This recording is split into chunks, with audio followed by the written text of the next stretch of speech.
തിരുവേഗപ്പുറ പുഴക്കടവിൽ കർക്കിടക വാവിൻ നാളിൽ ബലിതർപ്പണത്തിനു ശേഷം വലിച്ചെറിഞ്ഞ പ്ലാസ്റ്റിക് മാലിന്യങ്ങൾ പൊറുക്കിക്കൂട്ടി വൃത്തിയാക്കിയ ജഗന്നാഥൻ എന്ന ബാലൻ പൊതുസമൂഹത്തിന് മാതൃകയാവുകയാണ്.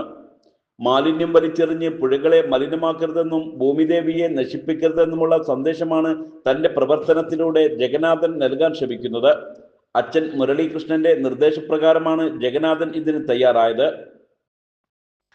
മാലിന്യം നിക്ഷേപിക്കാനുള്ള സ്ഥലമാണ് പുഴയെന്ന് വിശ്വസിക്കുന്നവർ ഉണ്ടെന്നാണ് മുരളീകൃഷ്ണനെ ഇത്തരത്തിൽ ചിന്തിക്കാൻ പ്രേരിപ്പിച്ചത്.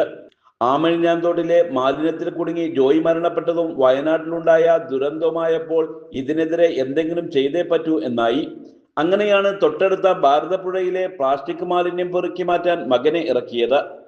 ഒരു കുഞ്ഞ് ഇക്കാര്യത്തിന് ഇറങ്ങുന്നത് കണ്ടെങ്കിലും പുഴയിലേക്ക് മാലിന്യം വലിച്ചെറിയുന്നവർ ശീലം ഉപേക്ഷിക്കട്ടെ എന്നായിരുന്നു പേർഷ്ണൂർ ഹൈസ്കൂൾ അധ്യാപകനായ മുരളീകൃഷ്ണനെ ഇങ്ങനെ ഒരു ഉദ്യമത്തിന് പ്രേരിപ്പിച്ചത്. നരിപ്പറമ്പ് GUP സ്കൂളിൽ 3ാം ക്ലാസ് വിദ്യാർത്ഥിയാണ് ജഗന്നാഥൻ. അമ്മ ശരണ്യ തിരുവേഗപ്പുറ അംഗൻവാടിയിലെ ടീച്ചറാണ്. News bureau Valanchery.